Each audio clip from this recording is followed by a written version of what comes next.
첫 아담의 범죄로 말미암아 땅이 저주를 받았고요. 그래서 그 결과는 가시와 엉겅퀴를 내게 하였습니다. 하나님께서. 그런데 가인이 저주를 받음으로 땅이 실제로 육적 자아에서 나오는 가시와 엉겅퀴로 비유된 흙에 속한 의와 흙에 속한 선행으로 제사함이 하나님이 받을 수가 없었습니다.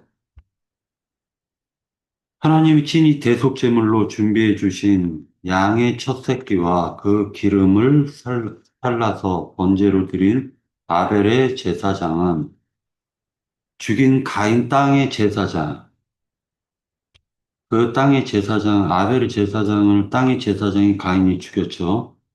그래서 무죄한 피를 흘린 죄가로 가인의 믿음의 그 땅은 광야, 죽은 땅이 되어버렸다는 것을 암시해주고 있습니다.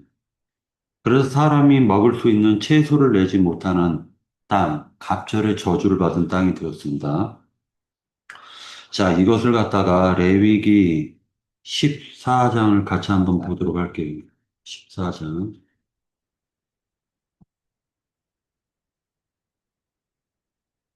레위기 14장.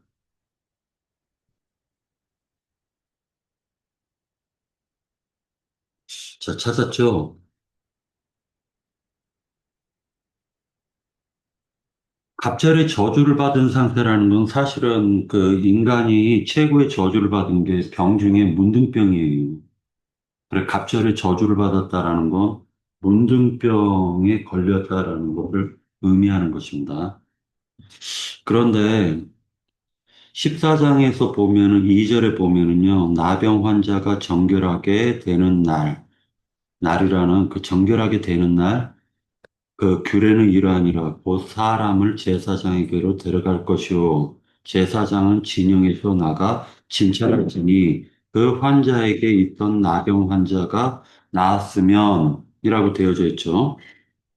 그때 제사장은 나병 환자가 나았으면 제사장은 그 정결함을 받은 자를 위하여 명령하여 살아있는 정결한 새 두 마리와 백향목과 홍색 실과 우슬초를 가져오게 하고라고 되어져 있는데 정결한 새 두 마리라고 되어져 있죠. 이 두 마리는 한 마리는 흐르는 물 위 질그릇 안에서 잡게 하고 한 마리는 백향목과 홍색실과 우슬주와 함께 가져다가 흐르는 물 위에서 그 잡은 새의 피를 찍어 나병에서 정결함을 받은 자에게 7번 뿌려 정하다 하고 그 살아 있는 새는 들에 놓을 것이다라고 되어져 있어요. 자, 그러니까 두 마리 새가 나와요. 한 마리는 죽이고 흐르는 물에서 질그릇 안에서 죽이는 것이고 한 마리는 풀어주는 것입니다. 자, 그래서 이 나병에 걸렸을 때 두 마리 이 새는 그 두 마리 새 중에 한 마리는 옛사람의 팔려 저주받은 상태의 새를 얘기하는 거예요. 그 질그릇에서 죽이죠. 그렇죠. 예. 그래서 첫 아담으로 오신 인자 예수님은 십자가에서 죽으셔야 되는 거예요. 그리고 둘째 아담 예수 그리스도는 죽고 장사되고 부활하셔서 승천하셔가지고 하나님 우편으로 가셨다라고 했지만 실제로는 각 사람 심령 속으로 오셨죠. 그렇죠. 자, 그러니까 하나님 우편이라는 걸 알고 보면 각 사람 심령이에요. 우편 양들에게 함께 하시는 임마누엘 하신 그 영의 하나님이 우편 양들에게 가신 거예요. 자, 그러니까 그 한 마리 새는 둘째 아담 예수 그리스도를 상징하는 거죠. 자, 그 다음에 여기에서 보면은 백향목이라고 되어져 있잖아요. 백향목. 네. 그 백향목이라고 되어져 있는 부분은 인간이 소송된 혼을 가리키는 거예요. 살아난 혼을 가리키는 겁니다. 그러니까 영이 살아나서 마음까지 새 하늘과 새 땅이 되어진다라고 했지 않습니까? 하늘이 노시되고 그리고 땅이 저주를 받아가지고 노시됐는데 그 하나님께서 그 저주를 풀어주심으로 말미암아 가지고 새 하늘과 새 땅 부드러운 사일들이 되게 하셨다라고 기록을 하고 있잖아요. 그래서 이것은 백향목은 살아난 혼을 가리키는 거예요. 거듭나서 새 영을 거듭나 살아난 영을 통해서 빛비침을 받는 그 혼을 가리키는 것입니다. 홍색실이라는 것은 그리스도와 나의 생명이 생명의 끈으로 연결됐다라는 것을 얘기하는 거예요. 그래서 홍색실은 피로 연합된 생명을 가리키는 것입니다. 우슬초라는 것은 인간의 덧없는 가치 없는 인생들을 우슬초라고 하는 거예요. 그래서 그 우슬초에 피를 갖다가 묻혀가지고 7번 뿌렸다라는 것은 나의 말하자면 가치 없는 인생을 통해 가지고 하나님 그리스도의 피를 발라 나의 심령 속에 7번을 갖다 뿌림으로 말미암아 완전하게 새 사람으로 새로운 인생을 살라는 게 이것이 바로 나병 환자에게 행하는 전례 의식이었던 거예요. 자, 그러고 난 다음에 8절 이것 때문에 사실은 읽은 거예요. 사실은 8절 때문에 읽었습니다. 정결함을 받은 자는 그의 옷을 빨고 옷을 빨았다라는 것, 옛사람으로 살아왔던 나의 인생을 빨아버리라는 거예요. 옷을 빨고 모든 털을 밀고라고 되어져 있죠. 그러니까 이 털이라는 거는요, 밀면 또 자라죠. 그러니까 이것은 뭐냐면 흙에서, 티끌에서 나오는 털이잖아요. 그러니까 옛사람의 모든 행습을 벗어버려라 라고 사도 바울은 얘기하는 것입니다. 그래서 모든 털을 밀고 물로 몸을 씻을 것이라. 그리하면 정하리니 그 후에 진영에 들어올 것이나 자기 장막 밖에 이래를 머무를 것이요. 그러니까 7일 동안에는 못 들어오는 것입니다. 그리고 일곱째 날, 9절, 9절에 보면 그는 모든 털을 밀고 머리털과 수염과 눈썹을 밀고, 그죠? 그렇죠. 그러니까 옛사람으로부터 나오는 모든 하물며 선하다는 것까지도 밀어버리라는 거예요. 옛사람으로부터 나오는 선하다라는 것까지도 자기가 생각하는 좋은 것, 으뜸되는 모든 것까지도 다 밀어버리라는 것입니다. 밀고 그의 옷을 빨고 몸을 물에 씻을 것이라 그리하면 정하리라. 그 다음에 10절입니다. 여덟째 날에 그는 흠 없는 어린 순양 2마리와 1년 된 흠 없는 어린 암양 1마리와 또 고운 가루 10분의 3 에바에 기름 섞은 소재물과 기름 한 록을 취할 것이라 라고 해서 0.31리터라고 되어져 있네요. 한 록이라는 게. 이때 시브레인들이 사용했던 그 말하자면 한 녹이라는 게 0.3리터 정도 된다라고 보면 됩니다. 그래서 지금 요렇게 얘기를 하고 있는데 11절에 정결하게 하는 제사장은 정결함을 받을 자와 그 물건들을 회막문 여호와 앞에 두고 어린 순양 1마리를 가져다가 기름 한 녹과 아울러 속건제로 드리되 여호와 앞에 흔들어 요제를 삼고 되어져 있죠. 그 흔들어라는 말, 이 흔들어 요제라는 말을 좀 깊이 한번 생각해 주시고요. 그 어린 순양은 거룩한 장소, 곧 속죄제와 번제물 잡는 곳에서 잡을 것이며 속건 제물은 속죄 제물과 마찬가지로 제사장에게 돌릴지니 이는 지극히 거룩한 것이니라. 여기서 제사장에게 그 제육은 제사장에게 드리는 거예요. 그러면 제사장은 예루살렘 북편, 예루살렘 북편에서 그 제육을 가족들하고 먹는 겁니다. 제사장들끼리 나눠 먹는 거예요. 자, 그런데 예루살렘 북편이 어디, 방향이 어딘 줄 아세요? 골고다 언덕이에요. 골고다 언덕. 이거 참고하시고. 그러고 난 다음에 14절, 제사장은 그 속건제물의 피를 취하여 정결함을 받은 자의 오른쪽 뒷부리와 오른쪽 엄지손가락과 오른쪽 엄지발가락에 바를 것이요. 라고 되어져 있는데, 이 오른쪽 뒷부리, 엄지손가락, 엄지발가락, 오른쪽 엄지발가락은 무엇을 상징할까요? 내가 옛사람으로 살았을 때 내가 가장 귀하다 생각하고 옳다라고 생각하고 이것은 무조건 맞다라고 생각하는 옛사람에게서 나온 으뜸되는 것들이 바로 오른쪽 귓부리와 엄지손가락과 엄지발가락이에요. 그러니까 예수님께서는 오른쪽에 있었던 사람들이 사실은 예루살렘의 제사장 바리새인 서기관 율법사들이었죠. 그죠? 그 사실 그들이 문둥병에 걸려 있는 거예요.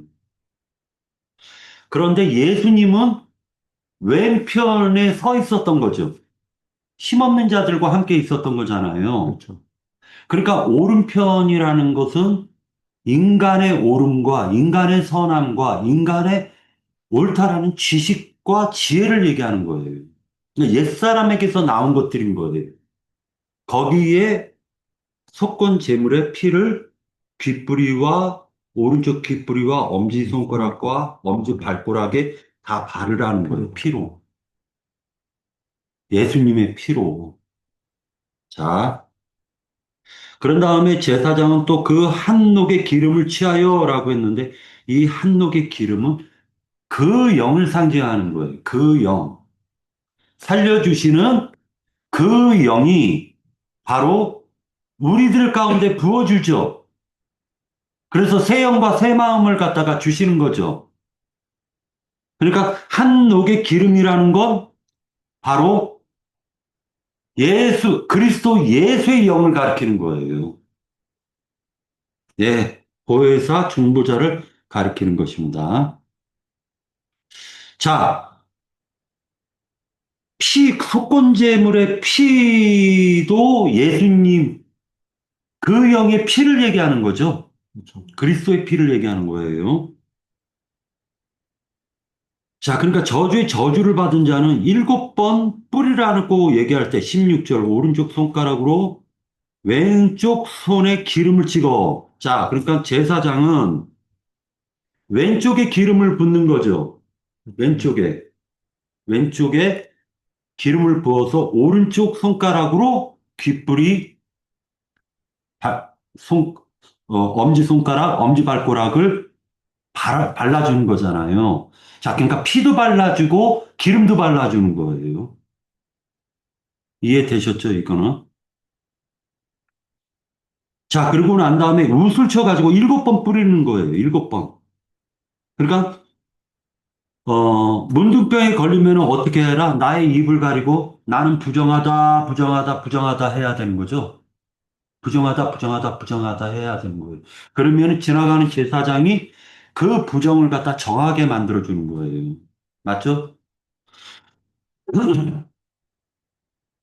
자, 제사를 갖다 이렇게 드렸고, 23절, 23절에서 보면, 여덟째 날에 그 결례를 위하여 그것들을 회막문 여호와 앞에 제사장에게로 가져갈 것이요. 제사장은 속건제의 어린 양과 기름 한 녹을 가져다가 여호와 앞에 흔들어 요제를 삼았다라고 얘기했습니다. 자, 흔들어 요제를 삼는다라는 말이 무슨 말일까요?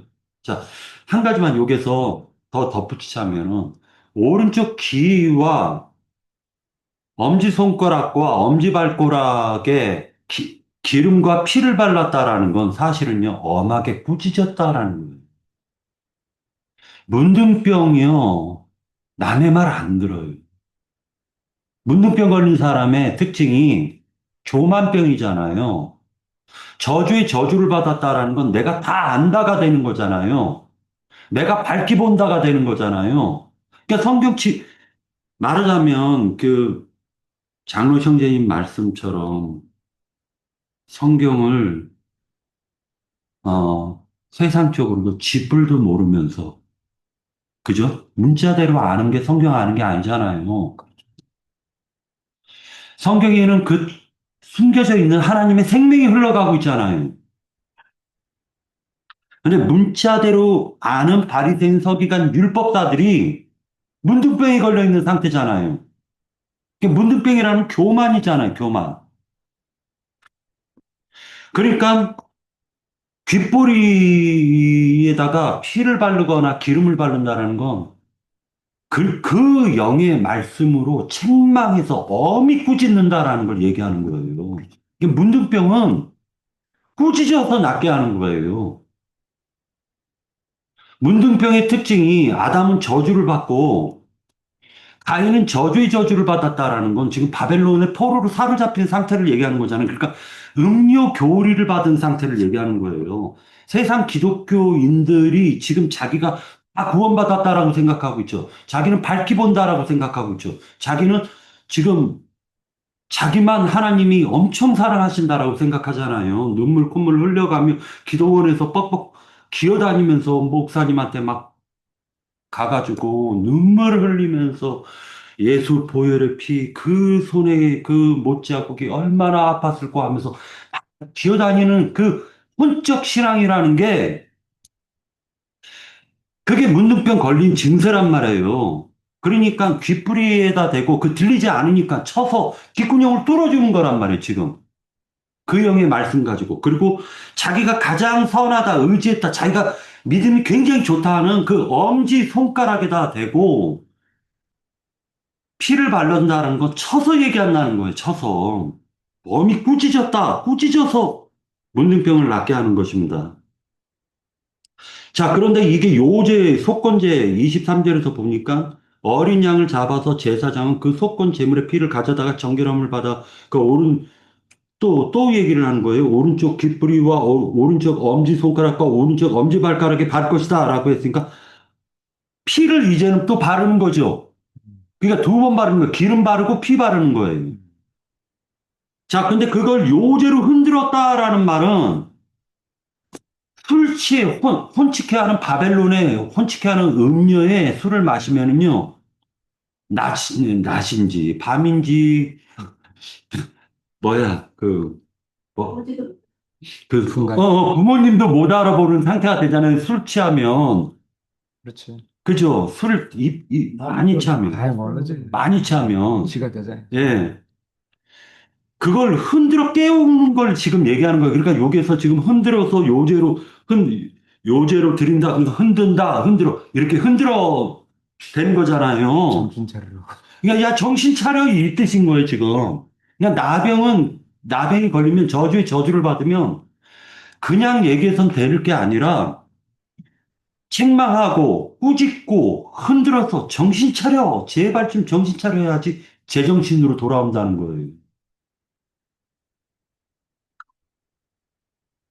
자, 그러고 난 다음에 자, 이제 다시 이사야서로 오겠습니다.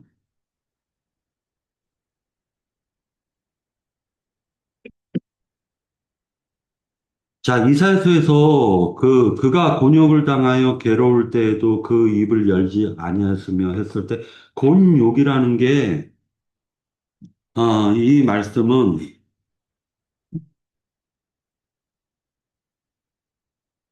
자, 이 곤욕이라는 이 말씀에 대해서 좀 생각해 보려고 하는데요.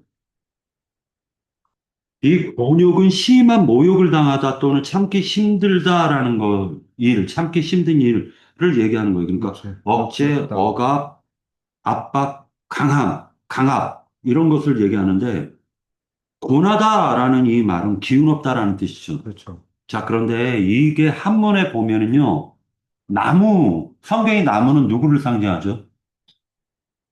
바로. 네, 사람을 상징하죠. 사람을 상징하는 거죠. 자, 그런데 나무가 울타리에 가둬놓은 나무를 얘기하는 거예요. 그러니까 울타리가 막고 있기 때문에 나무가 자라지 못하는 거예요. 이걸 고나다 할 때 곤자예요. 한문에서. 그냥 나무가 우리 안에 갇혀 있는 상태를 얘기하고 이건 나무는 사람이기 때문에 무엇에 갇혀 있다라는 것은 어떤 정신 세계가 무엇에 갇혀 있는 걸 얘기하는 거죠. 그러니까 어 사함받지 못하는 죄가 성령 회방죄잖아요. 사함받지 못하는 죄는 성령 회방죄 걸라며. 그런데 누가 성령을 회방했냐면은 즉 메시아를 가장 회방을 많이 했냐면 성경을 안다 하는 사람들이 회방했던 거죠. 예수님을. 그렇죠. 하물며 세례 요한의 제자들까지도 우리 선생님은 금식하고 금식하고 그리고 기도에 힘썼는데 금식하고 기도에 힘썼는데 어째 당신의 제자들과 당신은 먹고 마시고 먹기를 탐하고 마시기를 즐겨합니까? 이렇게 얘기하죠. 그러니까 뭐에 한 가지에 꽂혀 있으면 사람이 뭐에 갇히는 거죠. 그렇죠. 정신 속에 갇혀, 즉 자아 속에 갇혀 모든 사물을 보지 못하는 상태, 즉 하나님의 뜻을 분별하지 못하는 상태를 얘기하는 것입니다. 욕이라는 것은 그 욕될 욕자를 쓰고 있는 것인데 욕보이다, 더럽다, 모욕하다, 거스르다라고 얘기하는 것입니다. 근데 이 특징이 욕자는 농기구를 손에 쥔 모습이에요. 그러니까 자기가 알지도 못하면서 일은 열심히 해서 알지 못하는 사람이 일을 열심히 하면 어떻게 되죠? 밭을 다 망가뜨려 버리죠. 망가지. 제가 이영희 자매가 풀 뜯으라고 했는데 내가 고구마고 뭐고 다 뜯어버린 거 아니에요? 옛날에. 풀이 뭔지 고구마 이파리가 뭔지를 몰라서 다 뜯어버렸어요. 불러봤어. 예, 그랬더니 그냥 이영희 자매가 뒤집어져 가지고 그러니까 이게 알지 못하고 물어봐야 돼. 일을 하면은 예, 일을 하면은 그게 욕보인다라는 거예요. 그러니까 하나님의 이름을 더럽힌다라는 뜻이 되는 거예요. 그러니까 말 그대로 문둥병에 걸린 사람은 자기가 다 안다, 밝히 본다 하는 것에 사로잡혀 있는 상태인데 저 사람은 구원받지 못하고 나만 구원받았다라고 착각하며 살아가는 상태잖아요. 그러니까 그 사람은 남의 말 듣지를 않잖아요. 그렇지, 진짜. 자, 그런데 이제 그 알지 못하는데 풀 뜯으라고 하면 고구마 줄기건 뭐 그냥 상추건 다 뜯어버리니까 이게 하나님 성령 모독죄가 되는 거예요. 그래서 그 죄는 사함받지 못하는 거예요. 그 농사 때 이걸 갖다가요, 이 한문의 의미는요, 농사 때를 어긴 자를 죽였다는 거예요, 옛날에. 때를 어긴 자. 농사를 해야 될 때를 어긴 자를 갖다가 욕보였다라고 보는 거예요. 그러니까 한문에서 거기에서 파생됐다라고 합니다. 그리고 이제 그 다음에 여기서 보면은 그 도수장으로 이제 곤욕이라는 말은 그런 의미가 있고요. 그 다음에 뭐라 얘기하냐면 마치 도수장으로 끌려가는 어린 양과 털 깎는 자 앞에서 잠잠한 양같이라고 했는데 어린 양은 누구라는 걸 알겠죠. 인자 예수님을 상징하고 있죠. 그런데 털 깎는 자는 율법 선생들을 상징하고 있는 거죠. 그렇죠. 예. 잠잠한 양같이 그의 입을 열지 아니하였도다. 그는 곤욕과 신문을 당하고 끌려갔으나 그 세대 중에 누가 생각하기를 그가 살아있는 자들의 땅이라고 했는데 그럼 죽은 자들의 땅이 또 별도로 있지. 있는 거라고 네. 볼 수가 있잖아요. 그렇죠. 그러니까 이때 당시에 살아있는 자의 땅이라는 건 예루살렘이죠. 그리고 죽은 자들의 땅은 바로 이방인들의 땅을 가리키는 거죠. 자, 그런데 이 땅은 사람의 마음을 가리키는 거죠. 혼을 가리키는 거잖아요. 그렇죠. 그러니까 살아있는 자들의 땅이라는 것은 이때 당시에 예루살렘을 얘기하는 거죠. 그렇죠. 근데 예루살렘에 뱀 새끼들이 들어와가지고 머리가 됐잖아요, 지금. 제사장. 지금 세상도 마찬가지잖아요. 목사 신부라고 해가지고 뱀 새끼들이 지금 다 판을 치고 있는 거잖아요. 그들을 갖다 털 깎는 자로 비유했단 말이에요. 자, 그 살아있는 자들의 땅에서 끊어짐은, 그러니까 인자 예수님이 살아있는 자들의 땅에서 지금 정죄를 받아가지고 십자가를 짊어지는 거잖아요. 그렇죠. 골고다 언덕이라는 건 해골 언덕인데, 그 골고다라는 것은 죽은 자들의 처소인 거잖아요. 그 대표하는 곳이지 않습니까? 거기에서 예수님이 죽으시는 거예요. 우리의 허물을 갖다가 담당해서 그가 죽었다라고 기록합니다. 자, 이제 여기서 중요한 거는 10절을 이제 9절 강포를 행하지 아니하고 그 입에 거짓이 없었으나 그의 무덤이 악인들과 함께 있었으며 그가 죽은 후에 부자와 함께 있었도다라고 얘기했었을 때 그 부자의 무덤이라는 건 알고 보면 아리마대 사람 요셉의 무덤을 가리키는 것이고 골고다 언덕에 있는 무덤이잖아요. 그러니까 악인들과 함께 있었다라고 표현을 하고 있는 것입니다. 10절에 여호와께서 그에게 상함을 받게 하시기를 원하사 그 모든 질병을 담당하게 하셔가지고 그의 영혼이라고 되어져 있는데 사실은 속건제는 혼과 관련이 되어 있는 거예요. 자, 그래서 여기에서 그의 영혼이라고 한국 성경의 어, 개혁개정인가, 이게? 이 우리말 성경에서는 영혼이라고 번역했지만은 네페시 혼이에요. 패션. 그래서 전부 다 혼으로 다 기록하시면 됩니다. 자, 10절에 그의 영혼이라고 돼 있을 때 혼이라고 해야 되고 11절에 그가 자기 영혼이라고 했는데 그것도 혼입니다. 그리고 혼에다가 동그라미 치세요. 그가 자기 혼에 수고한 것을 이렇게 번역해야 되는 게 맞는 거예요. 그리고 12절에 그러므로 내가 그에게 존귀한 자와 함께 목을 받게 하며 강한 자와 함께 탈취한 것을 나누게 하리니 이는 그가 자기 혼을 버려 사망에 이르게 하며 라고 되어져 있는 거예요. 그러니까 인자 예수님의 혼인 거예요. 혼. 그렇죠.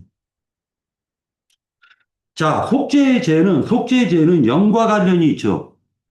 그런데 속건죄는 혼과 관련이 있는 거예요. 혼과 관련이 있는 거예요. 자, 사무엘상 6절을 보도록 하겠습니다. 사무엘상 6장을 보도록 할게요. 자, 찾았으면,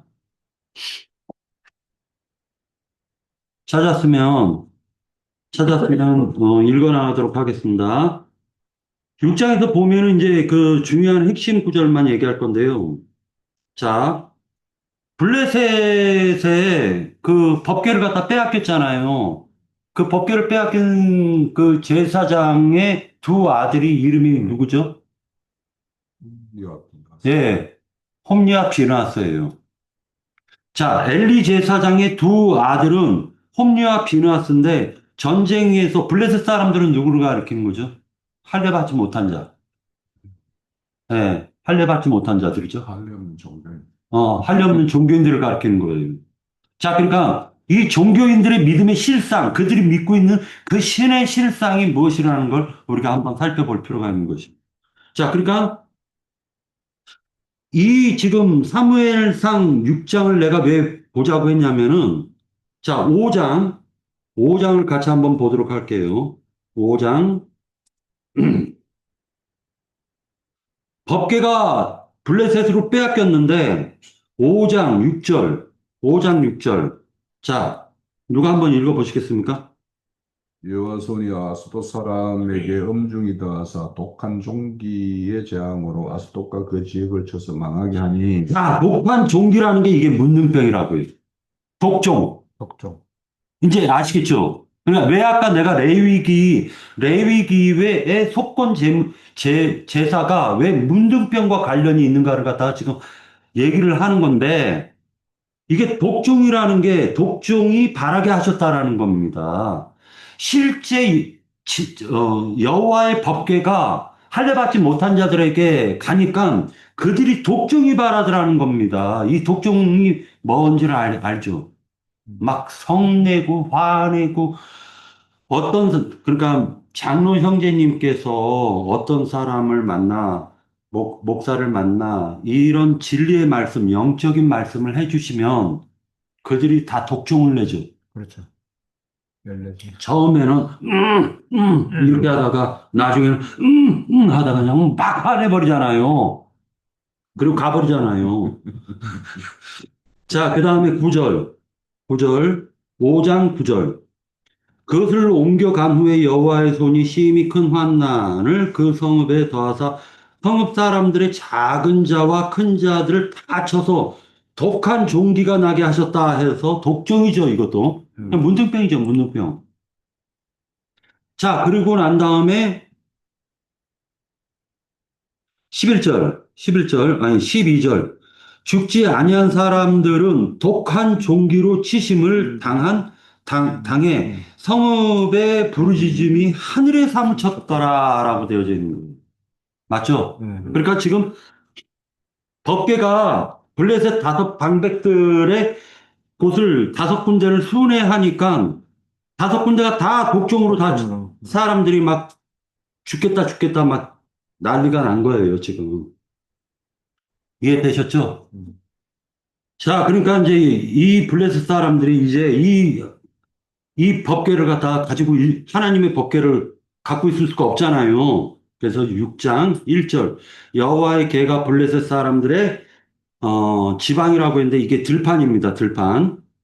들에 있은 지 일곱 달이라 하니까 이들이 무서우니까요. 처음엔 다곤 신전에다 뒀다가 나중에 다섯 방백을 다 돌다가 나중에 들판에다 놔둬버렸다는 거예요. 무서우니까. 자, 2절. 그러니까 지금 기독교계의 하나님의 법궤는 기독교계로 들어간다 할지라도 들판에다 놔둬버리는 거죠. 블레셋 사람들이 제사장들과 복술자들을 불러서 이르되 우리가 여기에서 제사장은 강의 제사장들을 얘기하는 거죠. 육적 제사장들, 땅의 제사장들. 자, 이 제사장들의 특징이 귀신을 쫓네 뭐하네 하면서 돈 받고 귀신 쫓아주는 일을 하죠. 그러니까 복술자들이라고 하는 거예요. 복 빌어주죠. 그죠? 재앙을 물리치고 복을 빌어주지 않습니까? 땅의 복을. 우리가 여호와의 궤를 어떻게 할까? 그것을 어떻게 그 있던 곳으로 보낼 것인지 우리에게 가르치라라고 얘기하니까 3절에 그들이 이르되 이스라엘의 신의 궤라고 얘기하죠. 자, 앞에는 여호와의 궤라고 했죠. 근데 할례 받지 못한 자들은 이스라엘의 신의 궤라고 얘기를 하는 거예요. 이해가 돼요? 이 말씀에는 영이 흐르니까요. 이거 왜 여호와의 궤라고 했던 것을 블레셋 사람들은 이스라엘의 신의 궤라고 하는지 이 의미를 잘 생각해야 돼요. 자, 저들은 예수님은 하나님의 아들일 뿐이죠. 그리고 지금 성령이 와 있을 뿐이죠. 이게 성령인지 악령인지를 모르겠지만은 쥐들은 성령 받았다고 하지만 사실은 그게 악령인지 성령인지 누가 합니까? 그죠? 그리고 막 귀신의 방언을 떠들어대죠. 그들의 특징이 성령 받았네 하는 거예요. 그래서 이스라엘의 신의 교회라고 얘기하는 거예요. 자, 그러니까 자기네들은 여호와의 궤라고 안 불러. 이스라엘의 신의 궤라고 해요. 그러니까 나와 나의 심령 속에 오신 그 하나님을 믿지 않고 구말리 장천에 하나님 우편에 계신 예수를 믿는 거란 말이에요, 지금. 그냥 헛것을 믿고 있는 거죠. 그렇죠. 자, 이스라엘의 신의 궤를 보내려거든 거저 보내지 말고 그에게 속건제를 드려야 할지니라 하니까 블레셋 할례 받지 못한 자들도 속건제라는 것을 안 해. 그죠? 자, 이제 이 속건제에 대해서 얘기를 하려고 합니다. 자, 그리하면 병도 낫고 그의 손을 너희에게서 옮기지 아니하는 이유도 알리라 해서 손을 옮겼다, 손을 댔다라는 게 뭔지를 지금 보여주는 거죠. 자, 문둥병, 복종의 발한, 문둥병이라는 거는 하나님이 손을 댔다라는 거예요. 이 손을 댔다라는 게 뭡니까? 손으로 내리쳤다라는 거 아닙니까? 부모가 자식이 말을 안 들으면 이놈 도저히 안 되겠네 해가지고 그걸 특히나 어머니한테 대들었을 때 자식이 어머니한테 왜 나를 낳았어 하고 그냥 얄짤없게 꼴값 떠는 말을 할 때 그때 제대로 맞지. 아버지가 그 사실을 알면 뒤집어지지. 그냥 날아가. 손찌검 하는 거죠. 그걸 얘기하는 거예요. 그러니까 손을 갖다가 왜 됐는지 그 이유를 알 것이라는 거예요. 이들이. 그러니까 문둥병이 나으려면 하나님의 손으로 맞아봐야지 알겠죠. 맞아야지 병이 낫는 거예요, 이게. 그들이 이르되 무엇으로 그에게 드릴 토건제를 삼을까 하니 이르되 블레셋 사람의 방백 수요대로 금독종 다섯이라고 되어 있습니다. 이 독종이라는 게 종기, 문둥병, 교만병이라는 거예요. 교만병, 교만병. 그리고 금지 다섯. 이것은 세상에서 12지 신 중에서 가장 으뜸되는 신이 어떤 신이죠? 띠 중에서 가장 으뜸되는 띠. 쥐띠잖아요. 네, 그러니까 우선 어. 이 쥐띠라는 건 으뜸, 블레셋 할례받지 못한 자들, 세상 사람들에게는 그 쥐가 으뜸 신인 거예요. 다섯은 뭐죠? 다섯은 뭐를 상징하는 거죠? 블레셋의 다섯 방백과 이 다섯 금독종과 금지, 이 다섯은 무엇을 상징할까요? 충만수를 얘기하는 거예요. 그러니까 세상적으로 살쪄 있다라는 거예요. 그러니까 말 그대로 세상적으로 살쪄 있으면은 그 사람이 문둥병이 발병되게 돼 있다는 거예요. 이해가 돼요? 너희가 너희 통치자들에게 내린 재앙과 같을 것이니라 라고 해서 블레셋의 신앙 상태를 보여줬습니다. 자, 그래서 그러므로 너희는 5절 그러므로 너희는 너희의 독한 종기의 형상과 땅을 해롭게 하는 쥐의 형상을 만들어 이스라엘의 신께 영광을 돌리라. 그가 혹 그의 손을 너희와 너희 신들과 너희 땅에서 가볍게 하실까 하노라 라고 하니까 손을 걷어가실까 하노라 라는 뜻이죠. 막 때렸으니까 지금 아프잖아요. 그러니까 이제 안 아프게 손을 걷어달라라는 뜻이에요, 이게. 그러니까 알고 보면 이 금독종과 금지 형상이라는 건, 이게 이제 어떤 사람들은 이걸 어떻게 번역하냐면 그 쥐는 패스트병을 옮기잖아요. 그렇죠.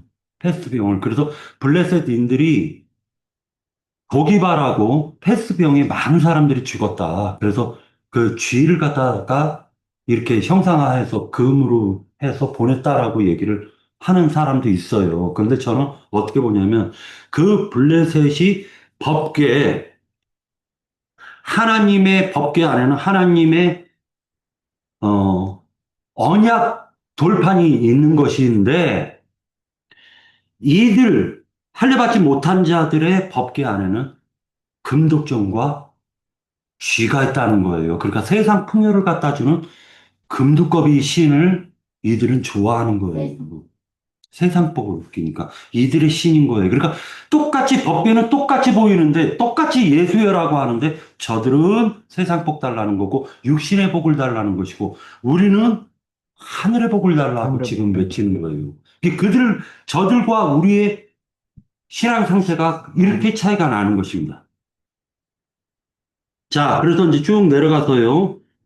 저들은 7절.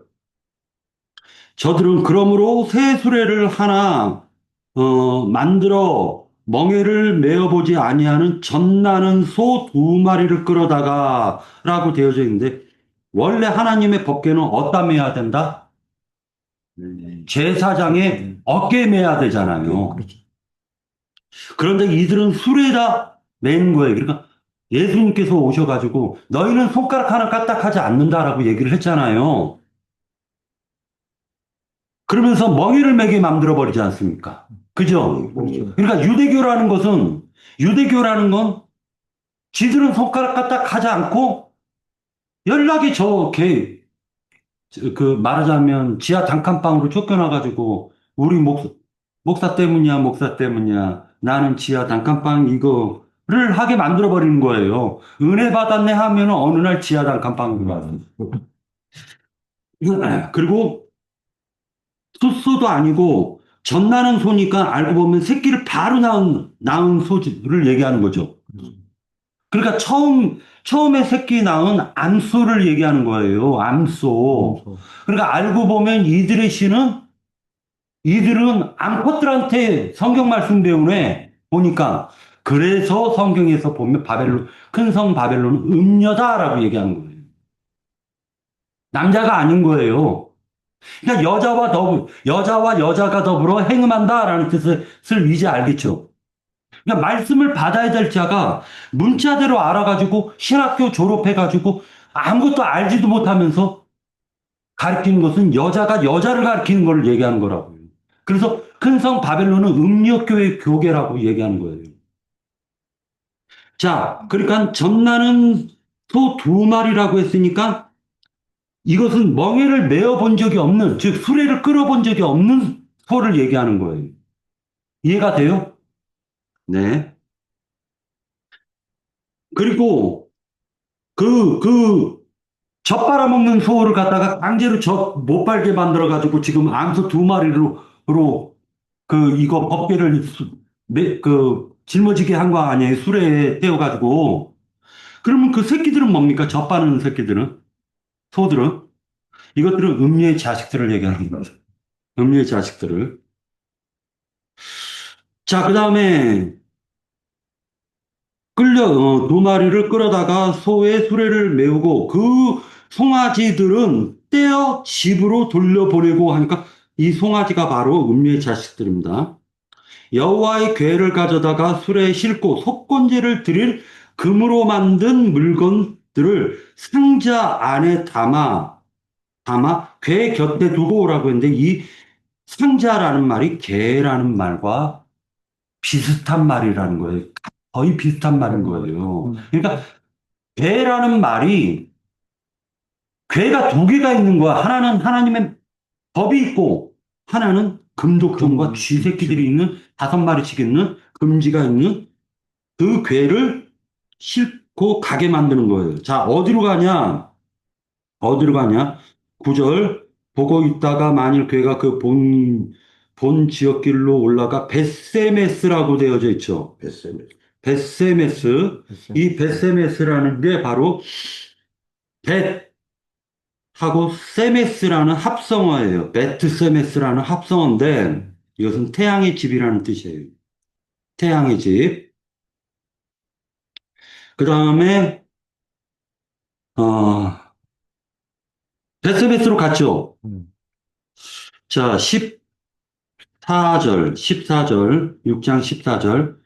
벳세메스 사람들이 골짜기에서 밀을 베다가 눈을 들어 괴를 보고 그 본 것을 기뻐하더니 수레가 벳세메스 사람 여호수아의 큰 돌이 있는 곳에 이르러 선지라 우리가 그 수레에 나무를 패고 그 암소들을 번제물로 여호와께 드리고 레위인은 여호와의 궤와 그 궤와 함께 있는 금보물 담긴 상자를 내려다가 큰 돌 위에 두매 그날에 벳세메스 사람들이 여호와께 번제와 다른 제사를 드리니라 블레셋 다섯 방백이 이것을 보고 그날에 에그론으로 돌아갔더라 라고 얘기를 했는데 그때 이 사람들이 그 괴를 갖다가 열어서 보지 않습니까? 이 베세메스 사람들이 그 괴를 열어서 보골랑요. 그리고 그 열어서 딱 봤는데 19절 베세메스 사람들이 여호와의 괴를 들여다 본까닭에 그를 치사 어떻게 됐다? 5만 70명이 죽죠. 근데 이 5만이라는 게 아까 뭐라고 했죠? 5가 충만수라는 거예요. 그러니까 베세메스의 제사장들이 있는데 원래 베세메스는 단지파가 물려받은 곳이걸랑요.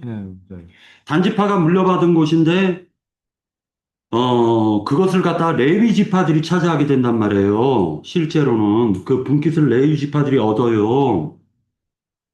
레위 지파가 이 금 두꺼비하고 금 쥐가 아주 좋아 보였나 보죠. 그래가지고 그 블레셋 신앙을 갖다 받아들여가지고 가르치려고 들었다라는 거예요. 그래서 충만수가 죽어버리는 겁니다. 네. 오늘 말씀은 여기까지만 하고 끝내도록 하겠습니다.